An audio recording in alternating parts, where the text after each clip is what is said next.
Hey, hey, hey.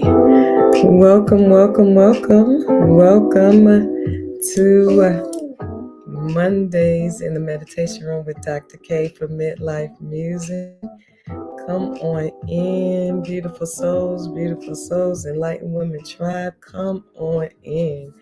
It's been, huh, it's been a thing.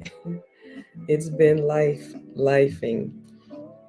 So I'm just glad to just take a few moments today to be in the presence of the sisterhood, the fellowship, just enjoying having conversations and sharing from our hearts with one another on this midlife journey. Wow. So it is Monday, November the 14th. You believe it? In just a few more weeks, we will be at the end of 2022, heading into 2023. How you feeling about that, right? Hey, Sister Max. How you feeling about that? Wow, I'm just astounded that we are here, that people have Christmas decorations up and Christmas movies are on, and we haven't even gotten to Thanksgiving, and that's my thing. I try to deal with one holiday at a time, right? So I don't fully and officially start celebrating Christmas until after Thanksgiving dinner. And then I'm in it full fledged, right? I can only work my energy for one season at a time. That's my story. I'm sticking to it. How about you?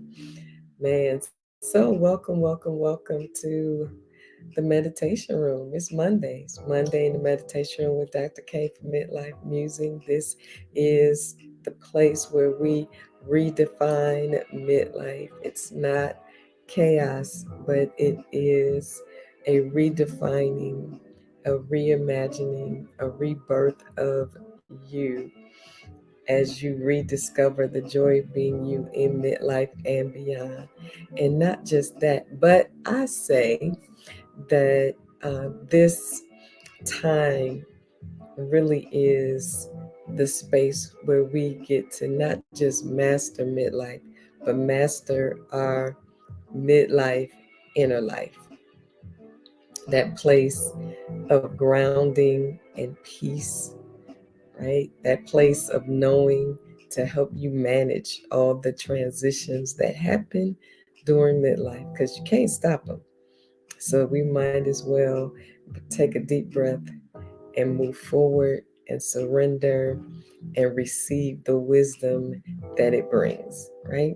So that's what I want to talk about just for a few moments on tonight is um, the wisdom of transitions, because that's really what coming into midlife really is. That's really what is happening in our bodies, whether we're perimenopausal, menopausal or postmenopausal. All of that really is a transition. It's a change.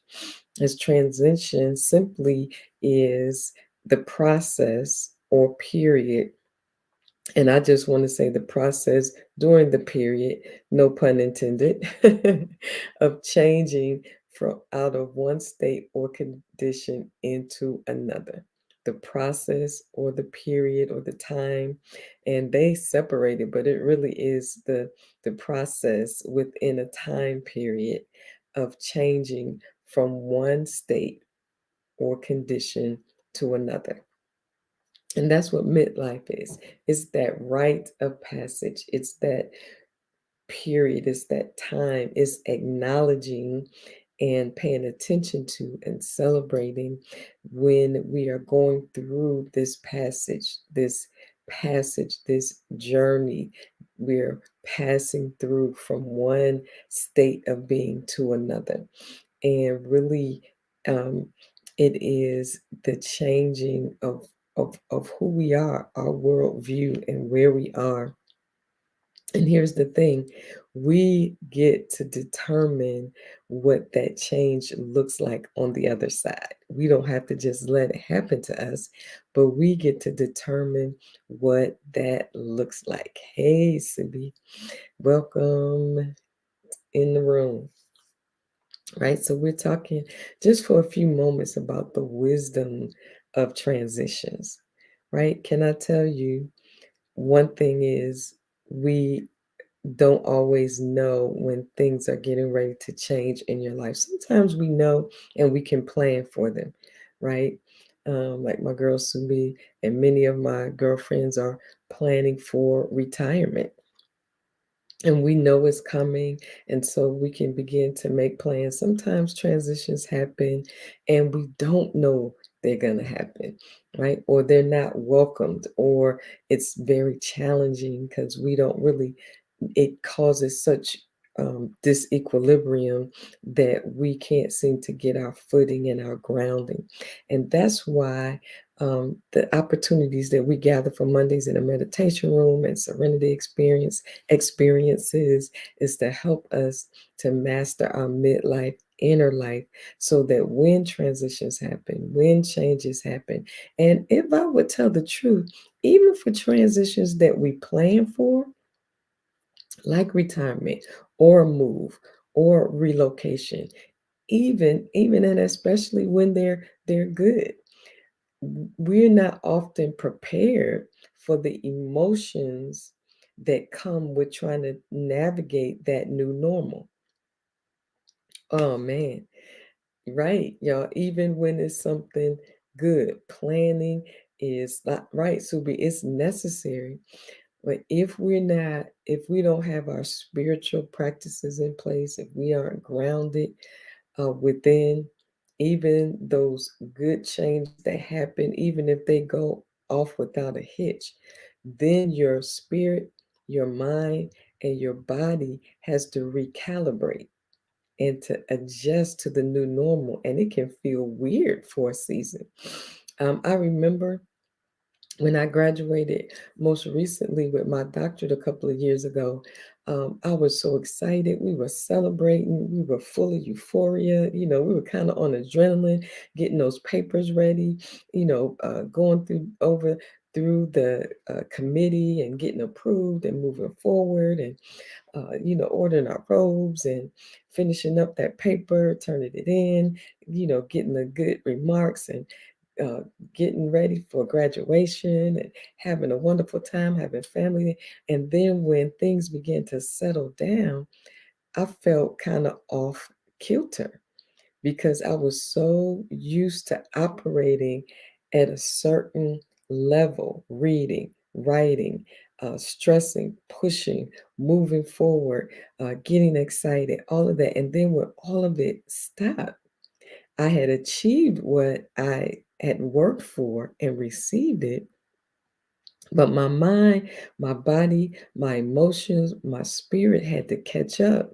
And then I had to give myself time to recalibrate. It felt weird not to be reading. It felt weird not to be writing. It felt weird not to be, tensed and moving forward and always trying to juggle so many things while I was in school. So the thing is that transitions are going to happen. We have to make sure that we are in touch and in tune with ourselves enough to slow down and allow ourselves to recalibrate in those transitions. Women can handle it, I think, sometimes a little bit better because we're used to stopping and going in, allowing ourselves to feel the emotions, talking about it, even journaling about it, or even going to therapy. I know that sometimes it's harder. Those transitions can be harder for men. Like we were just talking about retirement, that there are a lot of men who, because um, their identity is found in what they do. When they stop working, sometimes they feel useless. They slip into depression, and some of them get sick, and some of them even pass away because they can't handle the transition, right? Of of getting up, going to work every day, feeling important, feeling useful, feeling the provider, feel that new place is so hard to embrace and navigate that it can be more negative than liberating. And that's why I think this season is so important for us as women to really talk about where we are in being perimenopausal, which just means that season before that transition of menopause, which really lasts one day.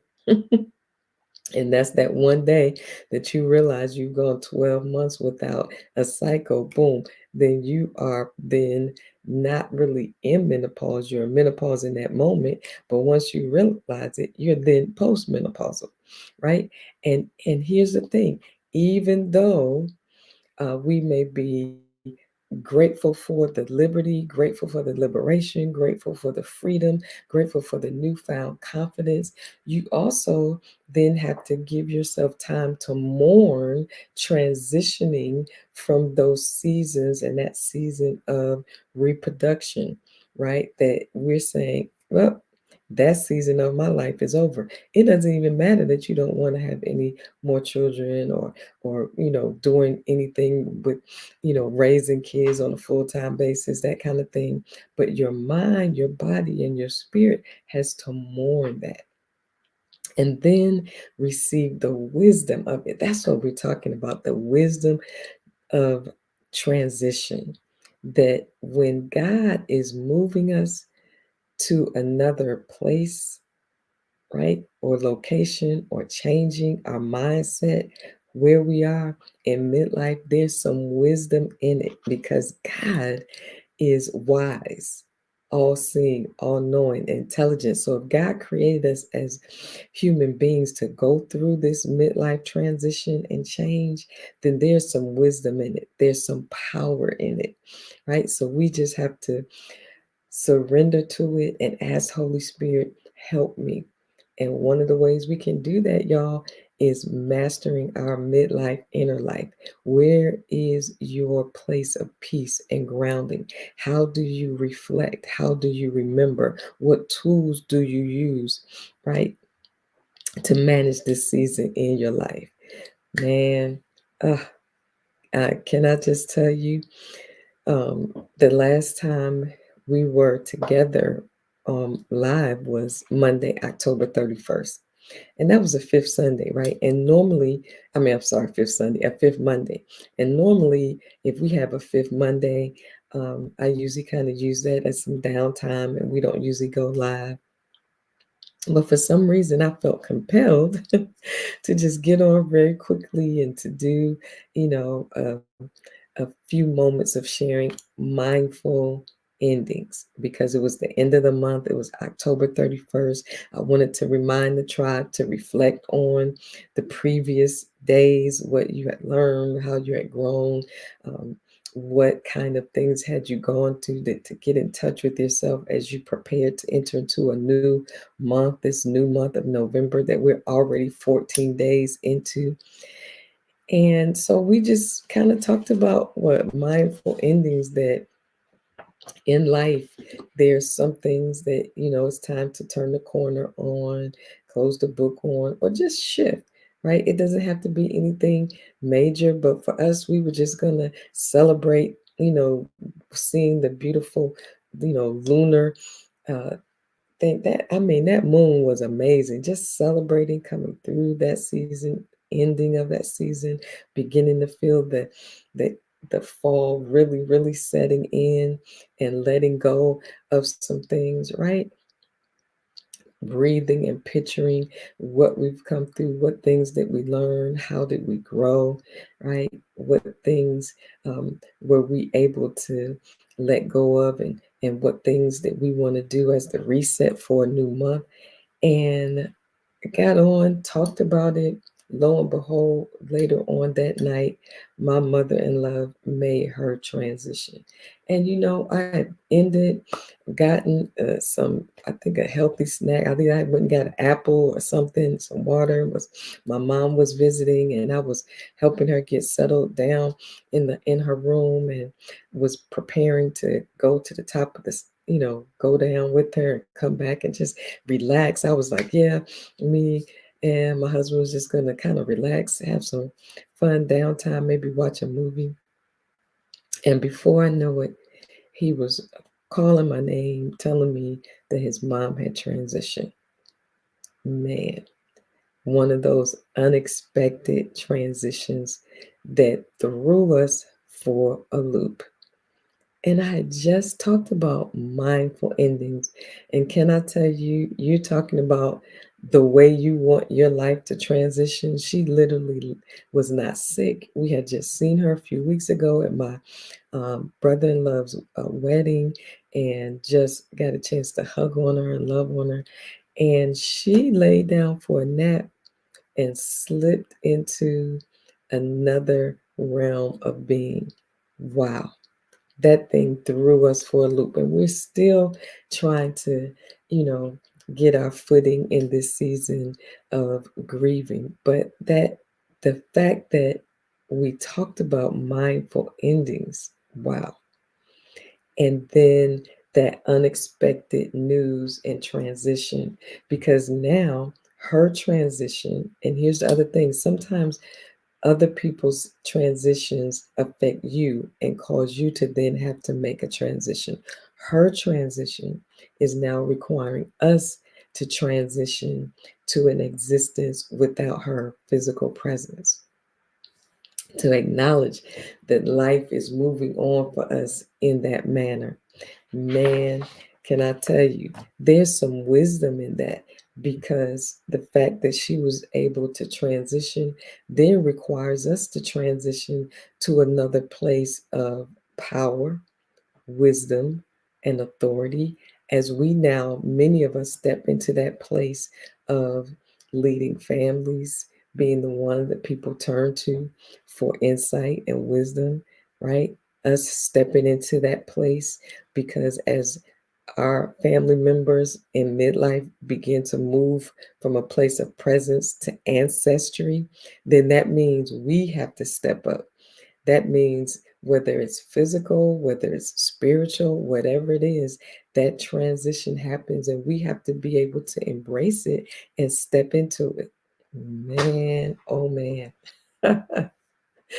Because that is the place that I am in. As my mom and her sisters, my aunts, all of their friends get older, we are now caring for them, helping them make decisions. We're stepping into that place of power, wisdom, and authority where they can now look to us, right? Not that we want that, but I'm telling you, we have to learn how to embrace it.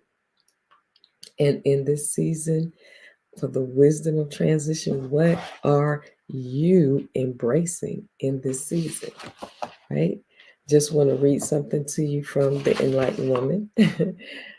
Inspirations and reflections to rediscover the joy of being you in midlife and beyond. It says the Creator implemented this midlife rite of passage to align everything within you. Your brain is rewiring for the next season and chapter of your life. So your mind, your body knows what's happening. We just have to learn how to align with it and be in harmony with it. Your body is shifting its purpose. Your spirit is longing to reach the heights of knowing and being known by God. Wow. There's wisdom in every transition that you find yourself in, whether you invite it or not, whether it's unexpected or expected, because endings from one place to another requires us to recalibrate, adjust, tweak, right? And if we are courageous enough to reflect and assess, then we begin to make decisions for our lives headed in that direction. Man, there's wisdom in whatever transition you find yourself in right now. I want to invite you to just take a deep breath in, reflect, look over your life, look at your life, and see where it is that you are going and where you want to go. What do you want your life to look like from this point forward? and then begin to make decisions to see what you see. Ah, love that. Right? We have to be taught, and as women, to envision, have a vision for our transition, have a vision for our future, have a vision for our life in midlife as we transition out of one season into another. We're transitioning to become more and more of who we already are. Mm, yes. What do you see? Who do you see yourself to be? See who you are, that place that gives you peace and joy and power, right? Ah, that just makes you proud and feel confident and powerful. When you see yourself that way, then begin to make decisions to move forward in that so that you can walk in it, so you can be who you see. Man, it takes a minute sometimes, but it's good to know that we have the wherewithal to manifest it. Man, oh man. If you see yourself as somebody who travels, then begin to research, where do you want to go? Where do you see yourself traveling? And what is it going to take to do that? Do you see yourself as being a mentor? Do you see yourself being healthy and strong in the best shape you've ever been in your life? Can I tell you, it's not too late? See yourself and then begin to make decisions in that direction for the change and the transition. There's wisdom in it. Whew. I love it. And I love you. Thank y'all for joining me for Mondays in the Meditation Room with Dr. K for Midlife Musings, giving us something to think about, hold on to as we hold on to each other, as we rediscover the joy of being who we are in midlife and beyond. The best season of our lives. We are mastering our midlife inner life. Yes, I absolutely love y'all. Thank y'all for joining me on tonight. I hope you get some good rest. Take some time to do your evening rituals, power down, journal. Thank yourself, celebrate yourself for making it through another day and prioritizing yourself by joining me in the meditation room. I'm looking forward to seeing you. I'm a little behind on my schedule because, of course, we had to focus on family for a moment and give yourself time to focus on family if the transitions are challenging or difficult, right? It's okay to breathe and just be in that moment. As I trust God's timing, the longer I live, the more I begin to trust God's timing and trust that God knows what God is doing. That even if you are tempted to begin to feel like you're behind or you haven't done stuff or you missed it, know that when you do it, it is the right time. Learn how to trust God's timing. So I'm saying that to say pretty soon we'll be able to share who our guests will be for the rest of November, even pushed into December. The things we're going to be talking about and sharing about is going to bring us to the close of 2022 in the meditation room. Absolutely love y'all. Have an amazing evening, and I look forward to seeing you again Monday in the meditation room. And don't forget to follow me on IG and subscribe if you have not done so, and share the videos and invite somebody else to watch them too. All right, talk to y'all soon. Have a great evening. Love you.